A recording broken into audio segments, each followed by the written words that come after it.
So, we got a new exotic scout rifle this season. Great quest, by the way. Bungie did a terrific job on Presage. With Dead Man's Tale in the game, I thought now was as good a time as any to rank every single exotic scout rifle in Destiny 2.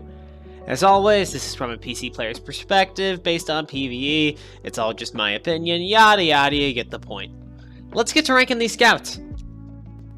First off, we've got the worst scout from the worst expansion. Jade Rabbit from Curse of Osiris.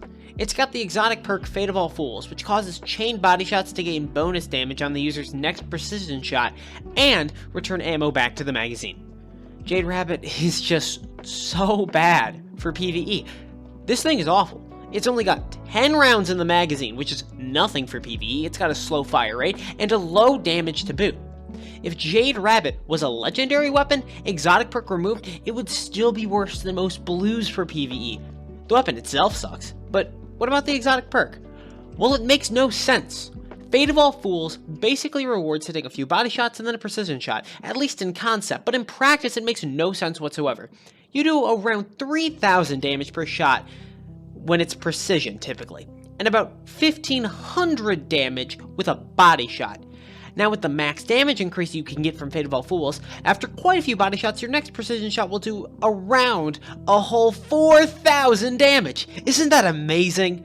To shoot an enemy, let's say, 5 times in the body, then shoot them in their precision spot, dealing roughly 11,500 total damage, instead of just hitting 6 precision shots, dealing 18,000 damage. It makes no sense to use in PvE. The ability to get your ammo back is pretty nice. You get the amount of ammo used before the precision hit. So, for example, if you shoot 3 thralls with body shots, then headshot some acolyte, you'll get those 4 rounds back. That's pretty nice, but it's nothing groundbreaking. The biggest issue with Jade Rabbit is that it is literally always better to do the opposite of what the exotic perk seems to suggest and just hit precision shots.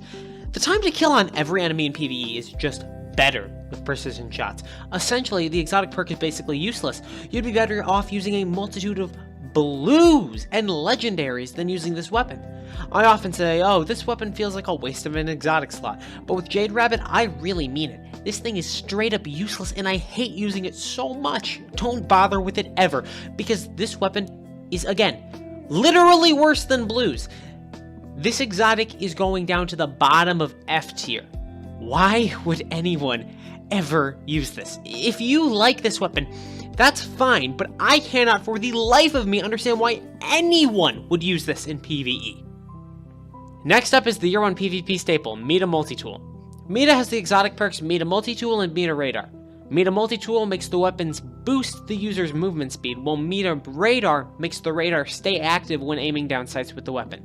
Mida also has a pairing component, similar to Sturm and Drang, with its counterpart Mida Mini Tool, which is a submachine gun with the intrinsic perk Mida Synergy.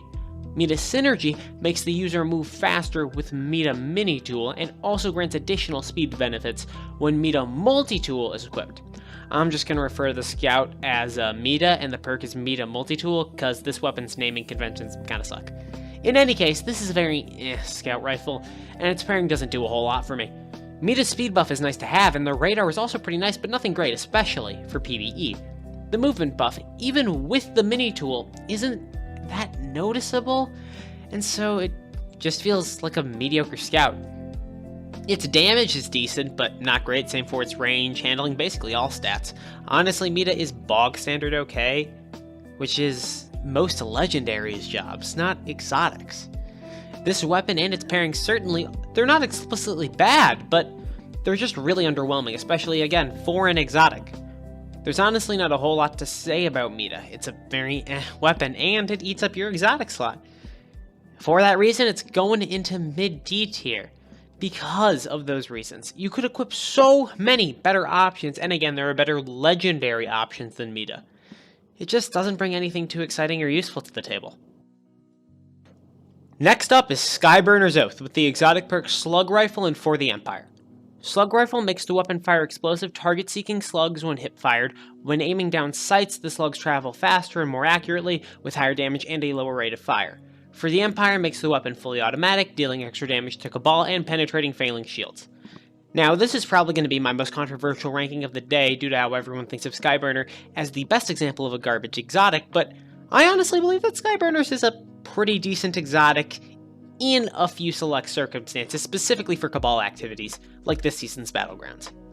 Typically, SKYBURNER'S is not going to be any sort of terrific option. The tracking capabilities for the hipfire slugs are pretty nice, and the ability to penetrate phalanx's shields is also pretty good, but I consider the ADS mode pretty useless, as the damage from it isn't high enough to justify the slow fire rate compared to just hip firing. The nicest thing about SKYBURNER'S is ease of use. You can spam slugs at a group of scions and phalanxes and deal a good amount of damage, all while staying back and putting yourself in as little danger as possible. Because of how nice the weapon is against Cabal, even if it does kinda suck against everything else, I'm putting SKYBURNER'S in the high D tier. Still's a bad weapon, but it's better than you'd expect, honestly. Try this out for Battlegrounds this season. After that, we've got Symmetry with the exotic perks Revolution and Dynamic Charge. Revolution makes Symmetry fire fully automatically. Holding the reload key swaps the weapon to Arcseeker mode. Arcseekers track combatants. Dynamic Charge makes precision hits build stacks of Dynamic Charge up to 15 stacks, each of which increases the damage of the Arcseekers. The Dynamic Charges are stored until used permanently, and the damage buff lasts for 10 seconds. The magazine is partially reloaded when swapped to Arcseeker mode, based on the number of charges. Symmetry is a really interesting weapon. It's a 260 RPM scout rifle that fires fully automatically, making it feel far more like some slow auto rifle rather than its own weapon type. Symmetry does some decent damage at base, but its damage significantly improves when using the Arcseeker mode. These Arcseekers, when combined with 15 stacks, deal crazy solid damage, 3-shotting majors. These Arcseekers also deal area damage, allowing the user to clear hordes of red bars no problem. It's actually especially good against Fallen, as its arc damage type allows the user to tear through Captain Shields in seconds. This weapon is really fun to use, and its ability to clear ads well is also really nice. This is just a solid scout, and falls right into the middle of B tier for me. Our runner-up scout rifle is Polaris Lance with the exotic perk The Perfect Fifth, which causes precision hits to return ammo to the magazine. Landing 4 precision hits loads a delayed solar explosive round for the next shot. Polaris is a really fun weapon to use, and I honestly didn't expect it to be as good as it is.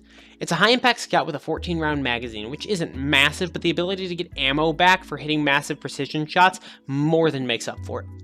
You can spam shots at a major and deal massive chunk damage to it, while the explosion kills all the ads that surround said major. Polaris is a uniquely good workhorse because it does nearly everything. It does really good major damage, as I said, because of the Perfect Fifth is such a good perk, and it kills everything near said major, again because of the Perfect Fifth. It almost feels like each 5th shot is a Warmind cell, and since this is a solar weapon, you can actually generate Warmind cells with it. This thing has some crazy potential on top of being a great choice on its own. It feels really good to use with a clean scope and low recoil. The weapon also has Zen Moment, which is a nice perk to have, as it feels like you practically don't have to adjust your aim at all due to recoil with it active. This weapon is very much worth grabbing, and is going to solidly be in the A tier. It does everything a primary weapon should do and then some, and the fact that you can potentially generate Warmind cells makes this weapon an absolute monster that should not be underestimated. Finally, the best exotic scout rifle for PvE in Destiny 2 is Dead Man's Tale with the exotic perk Cranial Spike. Cranial Spike increases weapon damage for each precision shot hit and quickens reload speed. Cranial Spike stacks up to 5 times. The weapon also has Transformative, allowing the weapon to have random rolls. Now, I know that this gun is new, and people might think that I'm just putting it at the top of this list because of a honeymoon phase with this thing, but that honestly isn't the case. Dead Man's is legitimately amazing. It deals a crazy amount of damage when you have those 5 stacks of Cranial Spike, which are super easy to grab because enemies in PvE typically have really large precision spots. It has great range, and a hidden part of the weapon is that it reloads 2 rounds at once very quickly. This thing is a great option to absolutely demolish any majors in your path, and it can deal with a group of red bars pretty solidly as well. Dead Man's ability to grab random rolls is also super nice. You can grab stuff like Killing Wind, Subsistence, Vorpal Weapon, and Outlaw on this, making it even better. I personally have Moving Target on mine, and it tears through everything in its path in PvE. This weapon has insanely clean sights, letting you never be caught off guard by some random thrall sneaking up on you, and it's so much fun to use to boot. The Catalyst increases hipfire rate and accuracy as well, letting you tear through orange bars at a moment's notice. Now, this thing doesn't have anything to do with the weapon's actual performance, but the mission to get this thing, Presage, is absolutely incredible. If you don't have Dead Man's yet, go in blind and you'll thank me later. In any case, Dead Man's is an absolutely top tier weapon and without a doubt the best PvE scout rifle, slotting solidly into the S tier. Thank you all so much for watching. If you liked the video, maybe give it a like and consider subscribing. If you didn't like it, or if you disagreed with my rankings, leave a comment down below telling me why. I always like constructive criticism. I'll see you next time, guys.